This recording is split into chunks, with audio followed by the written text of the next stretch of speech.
Like Germans, you can barely know them. And Germans don't small talk. So if you barely know a German, you will barely know them. Like you might have had one heated argument about politics or soccer, but that's like the extent. If you offhandedly mention that you might visit the town where they live, they will demand that you stay at their house for like no less than 2 weeks. And so I also have this reflexive thing as soon as I find out someone's coming to wherever I live. Do you remember exactly when we met? Hey there, this is Stephanie Fuccio from Hearshare Productions with another episode of Geopat's Books podcast. I could not be more thrilled to have this episode today. This is an anniversary episode of sorts. Exactly 1 year ago today, we published an episode talking about the book Schadenfreude, a love story, Me, the Germans, and 20 years of attempted transformations, unfortunate miscommunications, and humiliating situations that only they have words for. And yes, that's the full title, and you'll hear why it is in this episode. We talked about this. Who is we? Nicole from the Expat Cast, Tatjana, former guest and former guest host on the Geopat's Books podcast. All three of us sat down virtually and had a discussion about this book. Today, exactly 1 year later, is really special to me. This is the conversation that I had with the author herself on some residual questions that all three of us had. So I'm bringing in Nicole and Tatjana via pre-recorded messages on my phone. I am so excited to have this chance to touch base with Rebecca Schumann, the author of that wonderful book, and to ask her some things that I've been thinking about for a while. I did reread the book this year. Last year, I was still in China, starting to plan our move to Berlin, Germany. And for the past, I want to say excruciating 7 months, not because it's Germany, but because of everything else that's happened in the world. I have been in Berlin, China. Oh my gosh, listen to that. I have been in Berlin, Germany, and rereading it was an absolute joy. There was so much more I understood, so many of the jokes that she made clear, but now I've experienced them. So I had a fuller laugh every time I hit one of them. And some of the language I understood, and some of it I honestly, like I tell Rebecca, I want to come back to in a year from now if I'm still in Germany. More on that later. Okay, let's get to the conversation. So exciting. I want to write a history. I want to take it step by step. Thank you so much, Rebecca, for joining us on the Geopat's Books podcast. Thank you. I'm really excited to be here. Super excited to have you here. We did a three-way conversation with Tatjana and Nicole last year about your book with the long name that I never remember the full one of. Schadenfreude, a love story, Me, the Germans, and 20 years of attempted transformations, unfortunate miscommunications, and humiliating situations that only they have words for. And so this is a follow-up on residual questions that we have for you. So thank you for taking the time to do this. I have not heard the title of my own book in a really long time. So thanks for reading the whole thing out. I'm not saying that that's like something I long to hear. It seems like truly ridiculous until you get about 3/4 through the book. And then I do a pretty lengthy refrain on the titles of academic papers. And so once I hope that when readers, if they can make it all the way through the rest of it to that chapter, they realize that, oh, that's what that title of the book is. The colon actually pointed me in that direction. I'm like, yep, she's got the ubiquitous colon. It's fine. Yeah. It's definitely long enough. What we do in all of the Geopats podcasts is we kind of identify the geopatness, what places the guests have been in the world that have influenced them. So can we do a quick rundown of the places in the world you have lived? I mean, what do you mean by lived? Very good question. That actually really depends on you. Some people think you have to be there for a few years to consider it. Some people think if they have a daily existence when they were someplace for 3 months, that counts. So it's in your hands. I've never lived anywhere outside of the United States for more than a single year just because of circumstances. So the first time I left the United States was between my first and second years of college. I spent a summer in Münster, Germany, which is like near the Dutch border and famous for its pure dialect-free language. So it's a place they sort of quasi-problematically send a lot of language students to perfect their accents, etc. A few years later, I went back to Germany, but I went to Berlin this time. That was in 1997. I spent a little bit over a semester, I would say like 8 or 9 months in Berlin. It was like a semester and a summer. And then, I went back again for just a couple of weeks, and then back for a couple more tourist trips to Germany again throughout the early aughts. Then when I went to grad school, I realized that I needed to learn a third language. So I decided I wanted to learn Czech. And so I spent 2 separate summers studying and living in Prague, Czech Republic. And then finally in graduate school, I was a Fulbright scholar and I spent a year in Vienna, Austria. And then just a few years ago, with my husband and child, I went back to Vienna, Austria for a summer where we did, live in an apartment and have a daily life there. So that's the map for me. Fantastic. Okay. And now you're back in the US, right? You're in Correct. Oregon? Yeah. We're going to start out with a question from Tatjana, pulling it up on WhatsApp right now. I'm going to play it into the mic. Hi, Rebecca. This is Tatjana. I did the podcast together with Stephanie and Nicole. And I loved your book because I'm not just German, but in fact from Berlin.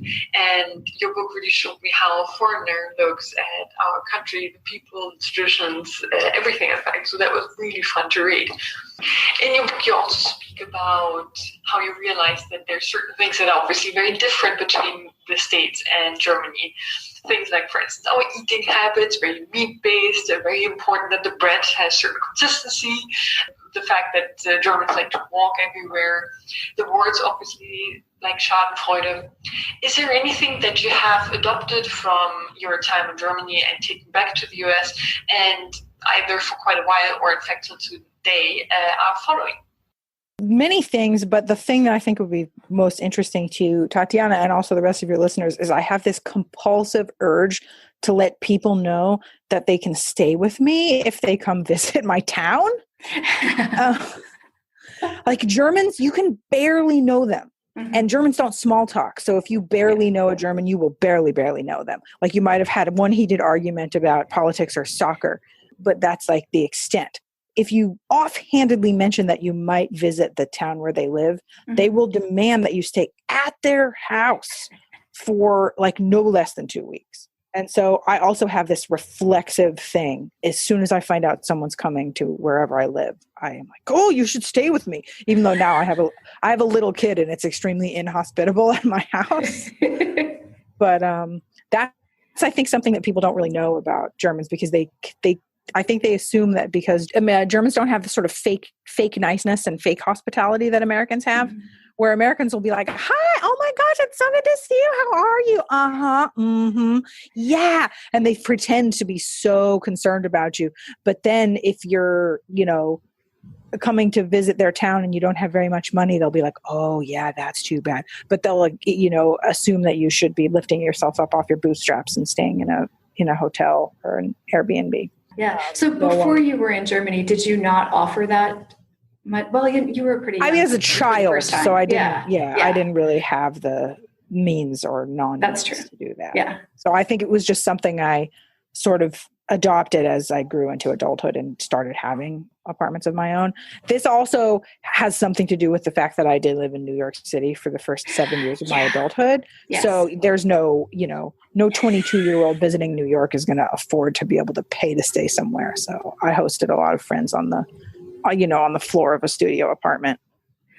That's very generous of you. Because those studio apartments are not big. No, but it's like kind of fun to have somebody as a slumber party. It was always like a little bit of a slumber party vibe.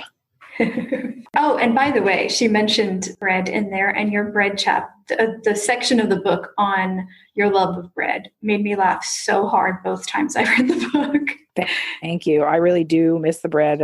I mean, Austria obviously has its own bread traditions, but when I lived in Vienna, I did gain like a pretty substantial amount of weight, and I was like, worth it. I know exactly what it came from. They have these combination pretzel croissants that they have, and they're just deadly, but worth it.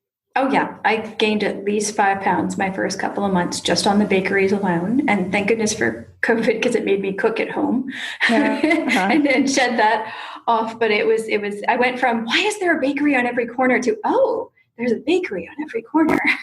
Yeah.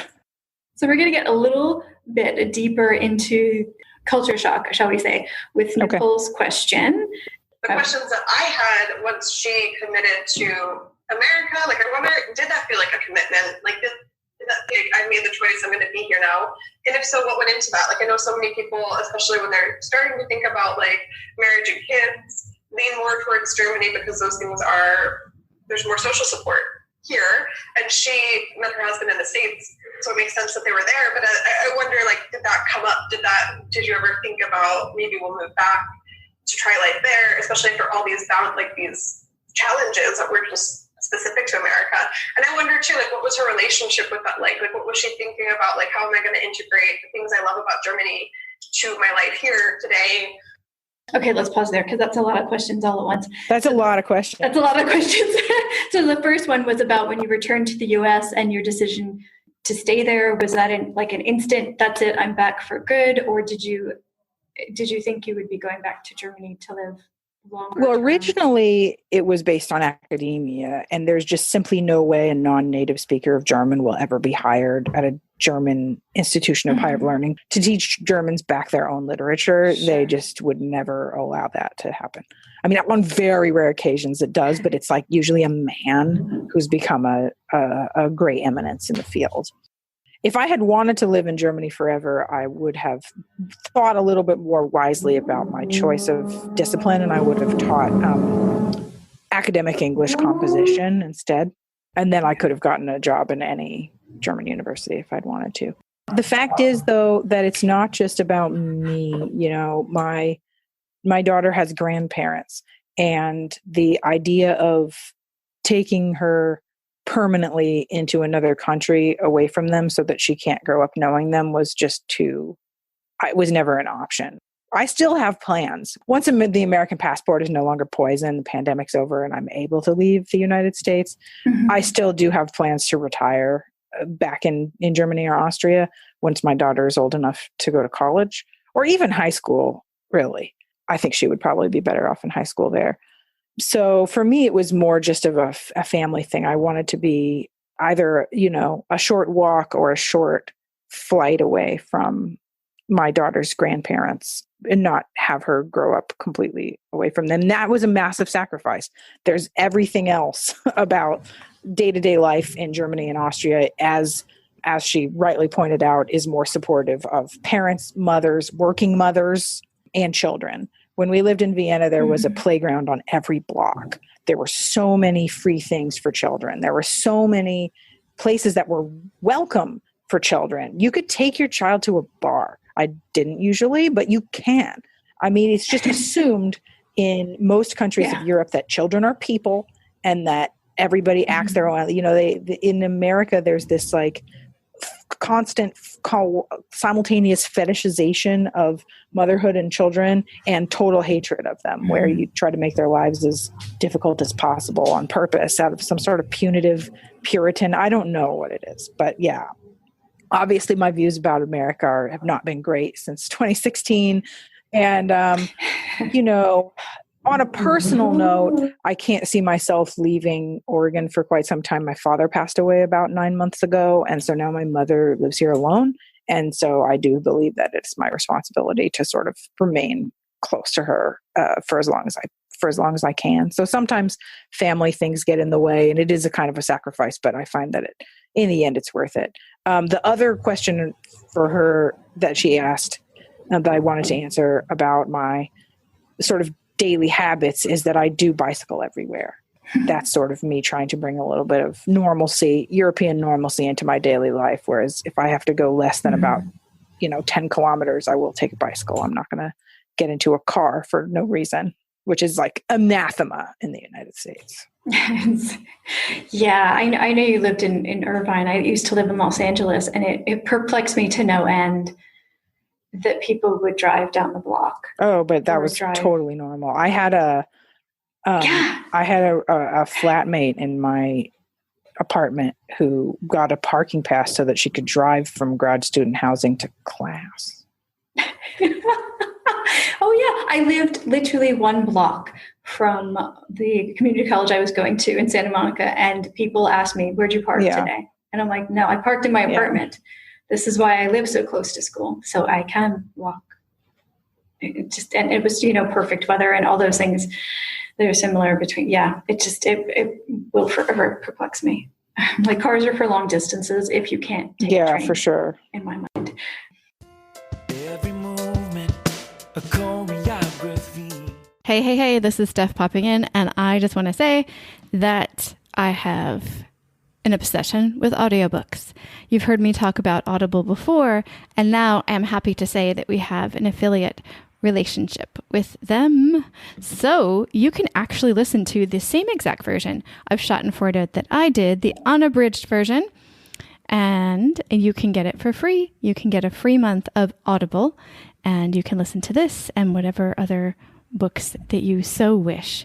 All you need to do is go to www.audibletrial.com/ you know what's coming, Geopats Books. Don't forget both of those S's, Geopats Books. I'll put the link down in the show notes below as well, but I just want you to know that you can listen to this as well as other books during your free trial. I think you should try it. I do everything with books and podcasts in my ears. I walk, I do things around the house. I even do some of my podcasting tasks that are not sound oriented. Some administrative stuff. I do that while I'm listening to books and podcasts also. So if you haven't gotten into audiobooks yet, which I think you may have, I think you want to try it. And what better way to try it than for free? Hurrah. Enjoy. You're welcome. Each and every passing glance, as if our eyes knew after day. Okay, and then we have my question.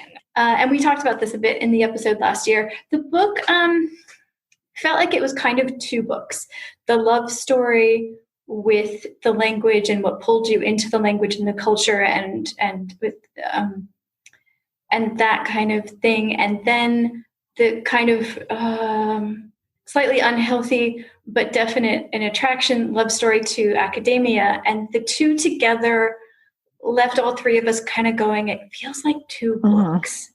At any point, did you feel like it was? I have to do a disclaimer, though, because I did reread it recently, and the connection between the two hit me over the head. But the first time it didn't. Like, I got it the second time, but the first time I was a little like, this feels like two different books. Yeah, I mean, it was sort of like when Faust says he has like two different souls dwelling in his breast. It was a big conflict for me about how much about academia to write about. I didn't really, the first version that I turned into my editor had a different last chapter and actually didn't really detail my sort of flaming out of academia at all. But, I tried to make it work by having the structure of the book be extremely, very carefully tailored to my changing relationship with Kafka, which went from this sort of schoolgirl infatuation through to, kind of a codependent misery, and then finally into peace. And so, he wasn't even German, but he wrote in German. And so that sort of mirrored my own relationship where I was sort of always on the outside, never going to be on the inside, but couldn't leave anyway. And I was sort of always meant to be in this liminal spot, just sort of on the outside, always trying to get in. And so I do feel like in the end, I hope that I worked hard enough to make that theme very prevalent in every chapter. The irony was that once I committed to working with German literature as a vocation, my opportunities to live and work in German-speaking world over and above the Fulbright chapter, which got cut because it wasn't traumatic enough, I guess. I was kind of boring year in Vienna. I was just cold. Like, that was like the extent of my time in Vienna, as I lived in a really little bitty apartment with no central heating.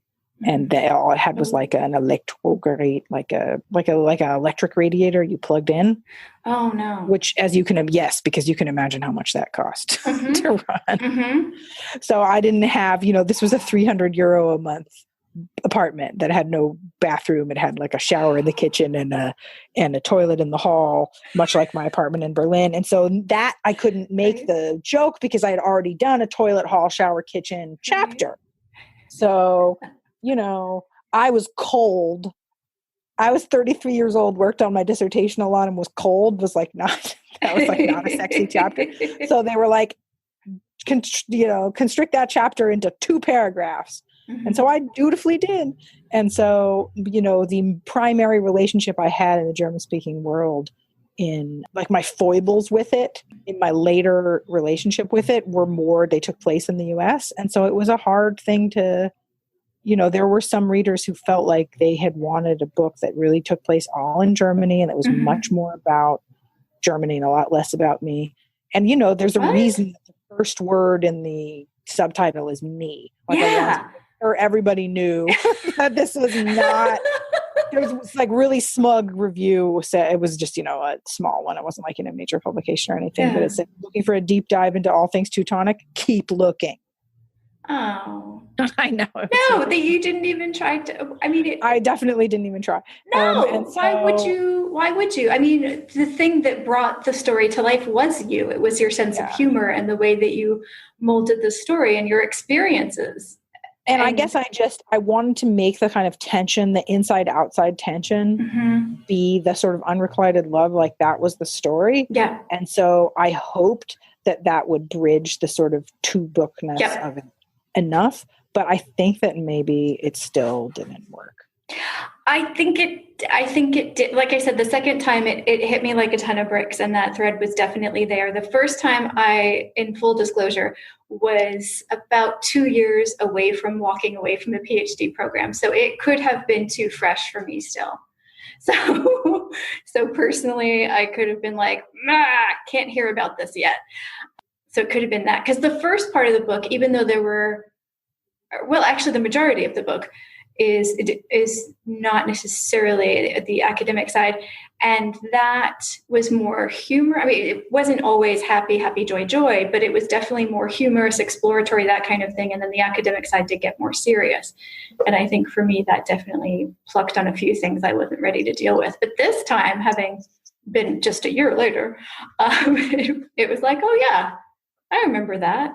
And the culture shock into academia, that part was hilarious. But like, who's going to read this book twice? I don't even know if I've read it twice. I bless you for reading it twice. I'm so excited that you did. But if it takes like 2 readings for people to understand that, and I will let you know that one of the earliest Goodreads reviews had a similar, they didn't put it as nicely as you did. They were mean about it. And, I was definitely hurt about it because I had worked so hard to make the structure of the book exactly mirror. I had worked very, very hard to structure the book so that every chapter seemingly effortlessly illustrated exactly the word that was the chapter, and that they all fit one after the other in ways that they couldn't have otherwise. It was really important for me to make the structure seem inevitable. And so it was hard for me when it didn't work out 100%. The way that I wanted it to, because I worked very, very hard on the craft of that book. If I had to do it again, I might have just left it in the 90s. I might have tried to make it longer and just kept it in the 90s. But, the world was different when I wrote it than when it was published. I finished it in 2015. And so, obviously the 2019 or 2017 even version, like the version that I would have written, it came out in a world that it didn't go into. I'll put it that way. Like when it was conceived, it was much, much different world than the world that it was birthed into. And there is a lot of sort of, I'd like to think that I'm very aware of my own privilege and that I'm very tongue-in-cheek about how non-problematic my problems are. But it definitely didn't hit, a world in which Trump had just been inaugurated as president, in the way that I would have hoped it would hit in a world where that wasn't, when he won the election, my publishers all got like a week off for like bereavement. Like it hit the world, it hit the elite New York publishing world very hard. So, and they just kind of lost their desire to want to, I get it too. I don't know if I would ever write like a privileged girl memoir again. But I do stand by it. I like to think that because I tried to make it as self-deprecating as possible. Well, that's just the way I am. It's not like I do it on purpose.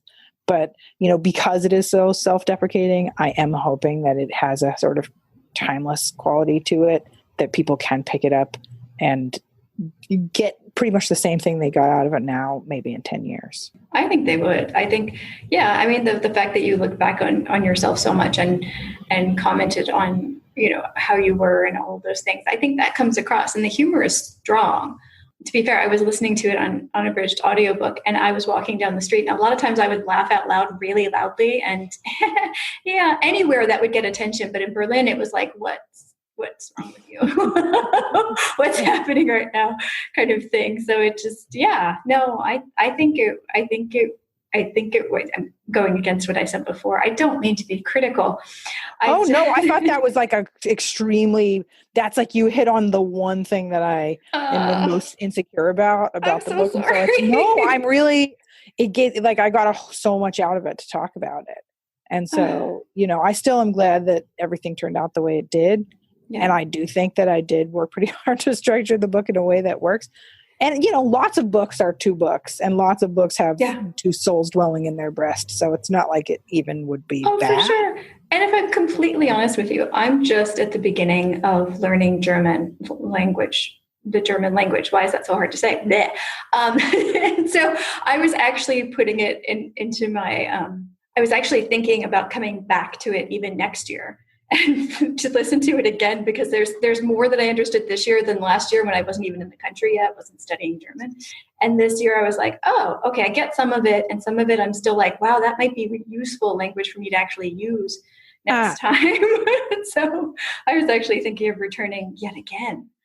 Yeah, the one thing I regret is not adding like over-the-top humorous phonetic pronunciations to all of the German that I put in, because I later started doing that in my work. I wrote a column for the magazine The All, RIP, before it folded, for an entire year, where all I did was they just let me read the German news and then like translate either the most relevant or ridiculous German news item of that week to an English-speaking audience. It was really like probably the most rewarding writing job I ever, the least read and most rewarding writing job I ever did. But so whenever I talked about German in that, I always included like a ridiculous phonetic pronunciation in parentheses after everything so now I very, very badly regret not including that in Schadenfreude.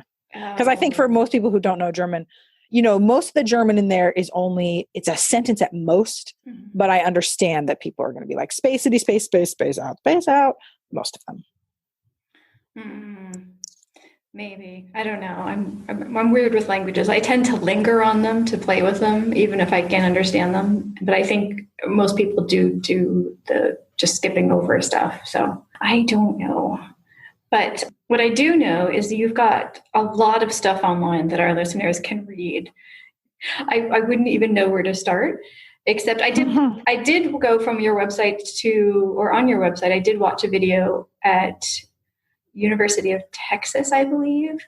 It's an indie bookstore near University of Texas. Yeah, where you talked about that missing Austrian chapter and so much more. So I'm going to have that in the show notes for the folks. But where would you like people to go look at what you're currently doing? Oh, gosh. I mean, it's really up to them. They can do whatever they want. I would recommend... for the last couple of years, I've primarily been writing about like really weird, different beats that often have nothing to do with each other. For Slate now, I'm their gymnastics writer because I was a gymnast when I was a teenager. So I primarily write about gymnastics for them, but because sports is canceled, I'm not really doing any of that right now. I've also written a little bit about online instruction and, that's kind of wonky education stuff that isn't particularly, I don't know. People aren't going to, if they're coming for this, they're not going to be like, oh, yes, this article about online college in the U.S. is just what I wanted to read. I would recommend, I guess if I had to, I mean, all writers are like, no, my work is garbage. Don't touch it. Don't get near it. That's my immediate thing is to be like, what? Why? No. Why is that? Why does that happen? Because the only way that you can write anything that isn't absolutely terrible is to look at it with the most critical eye possible. And try to be improving it. And unfortunately, when you internalize that, it makes you feel like you're just very bad all the time. Like you can't turn it off once something is published. Like that doesn't make you be like, okay, yes, finally it's good. a while ago I'll answer your question in a second, but this is a aside. A while ago there was a Twitter thread from some writer who was like, does anybody actually like their own writing? And most of the people who answered, including me, were like, no, God, what? I'm not a monster. But there were some people who did, and they were like, yes, I love it so much. And even now, I will sometimes go back over a turn of phrase that was just exactly right, and it will give me so much joy. And I'll be like, oh, God, 9 out of 10, you are the worst writer in the world. Like, I bet your stuff is so bad. If you're in love with your own writing, I bet it is terrible. I don't know. It's just how it works.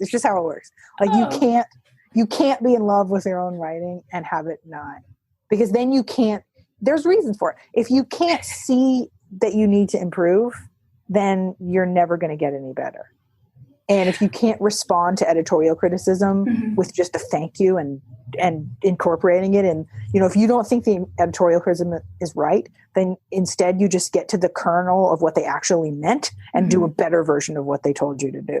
Like, if you can't see that your work can always improve, and you really do think like, no, this is my masterpiece, it's great, then your work will never get any better. And so it will never. Nobody's first draft is ever good. And so for people who think that, they've happened upon the most terrific turn of phrase ever, chances are that turn of phrase is going to sound very precious, very trite, trying too hard, overworked. Like, I don't know. Even that guy's tweets, I was like, no, those tweets are bad. But, maybe that's just me that could be me just trying to justify my own self-loathing. All of that said, I would say, as far as my non-print, like, my book is probably what I'm still most proud of. That book, my academic book, I'm still very proud of, but it's pretty dense. I wouldn't think that a lot of people would go read it for fun. For the last couple of years, I've been a columnist for long reads. And so, which is, true to its name, specializes in longer form work. And as a rule, my work for them takes me a lot longer to do because I actually try really hard with it. Sure. And don't just try to spit out a hot, for about 3 years, I wrote a lot of hot takes for Slate, and it got me a lot of attention, but it was not my best work. And so I think that my work for long reads probably has been my best work because I started writing for them after the book, I think. And so, the book for me represented an incredible metamorphosis, if you will, in my ability to try to not be so bad, because I really had the chance to revise it over and over and over again, and so I did. And so I really feel like every single sentence of that book, I still now would change everything because that's the way people are, but at the time I was like, this is as worked through as I can. I've left it all out on the page. And so I think with long reads, I also really tried to avoid any sort of hot take prose. Not that there's anything wrong with, if you make your living writing hot takes, bless you. I admire you, and I do not have the fortitude to do it. But yeah, so I wrote several things about Germans for long reads. I wrote a column about the 90s. I wrote the story of giving birth to my daughter, but I wrote it as a philosophy textbook. They just let me do a lot of really interesting they let me play with form a lot. So I guess if I had to direct somebody to that work, I would direct them there. Right now, I'm working on something that probably won't see the light of day for a very, very, very long time, but I'm working on it very hard. So who knows? I won't say much about it, but there's no way for people to see it because it's still in process. And that's a lot of mystery. Can I ask if it's a book? Well, someday maybe it will be a book. Okay, we'll leave it on that mysterious. But it is not. It is not a nonfiction. Wait, so it is fiction? Yes. Okay. So yeah, I'm working on a novel. It's an American campus satire. Oh, yes. It's not a good time to try to put that out in the world right now. No. American college doesn't exist. And, it's definitely for the after times. And so I'm just trying to finish up some revisions on the manuscript now, and then I may try to start sending it out into the world in, let's say, early 2022. So if nobody sees a word from me in public from now until then, that's why. Yeah. Speaking of which, I'm sure you already know PhD Comics, but I have to ask anyway. Do you know PhD Comics? I don't know him personally. No, Jorge, but the comics itself. Yes, of course. Movies. And okay. Yeah. I was thinking of that and the what is it? The doctor is in? I think that's The professor is in. The professor is in. That's right. Yeah, I was thinking. That her, I do know. I know Karen Kelsky. She actually lives literally down the street from me. It's a small world. Yeah. Well, I don't see her that much right now because nobody sees anybody. But even before, like, she's definitely in the like my kids are out of my house stage of life, and because her kids are finally both in college, and my kid is like barely, like, not even in kindergarten. So we're in much different places in our lives, but we're friends. Do you remember exactly when we met? Thank you so much to our guest, Rebecca Schumann, for joining us for this anniversary episode of our original conversation about her book. It was unbelievably wonderful for us to join us and answer these lingering questions that we had. And thank you to Tatjana and Nicole for having those lingering questions with me. I think that made it quite a 1-year anniversary bookish episode, if I may say so myself. And finally, thank you to Damon Castillo, who is gracious enough to have given us permission to play his music on all of our Geopats podcasts. And you'll hear the full song that you've been hearing snippets of as soon as I'm done here. Final thing, this is a product of Here Share Productions, where we not only create a lot of global content in the Geopats series, as well as some other things coming up that are not Geopats related, but we also have podcast-related services for you. If there's anything that you've seen or heard me do, I can do it for you too. Just contact me at stephfuccio.com, stphfuccio.com. As promised, here is I Will Remain, a song on the Mess of Me album from Damon Castillo. Enjoy, you wonderful bookish people. See you next time.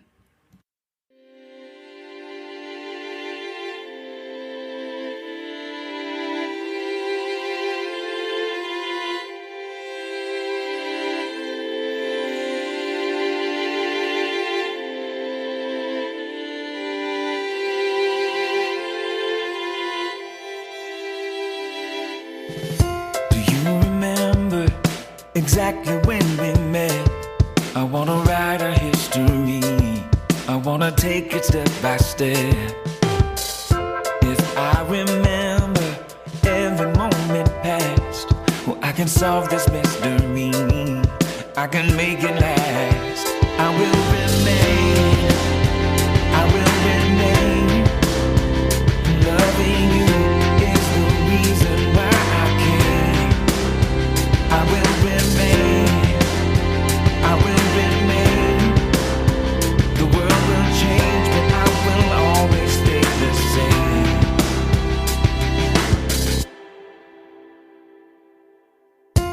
Every movement, a choreography, each and every passing glance, as if our eyes knew how to dance. The sweetest music, the critics will agree on the symphony of heart. It is a work of art. I will remain. I will remain. Loving you is the reason why I can. I will remain. I will remain. The world will change, but I will always stay the same. Building so tall, it will crumble and fall. Forever is not nearly long enough for me to love you. I will remain. I will remain. I will remain. Loving you is the reason why I came. I will remain. I will remain. Loving you is the reason why I came. I will remain. I will remain. The world will change, but I will always stay the same.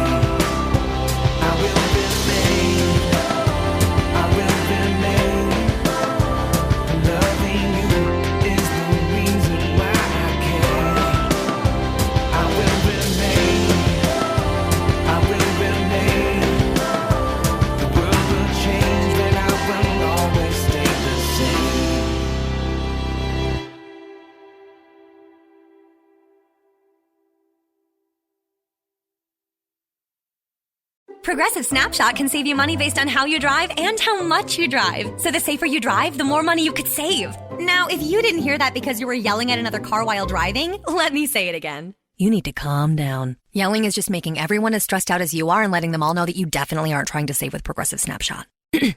And if you did hear it the first time because you weren't yelling at another car, nice work. You'd love Snapshot from Progressive because it rewards safe drivers. Progressive Casualty Insurance Company and Affiliates. Snapshot not available in California and North Carolina or from all agents. Membership fees apply after free trial. Cancel anytime.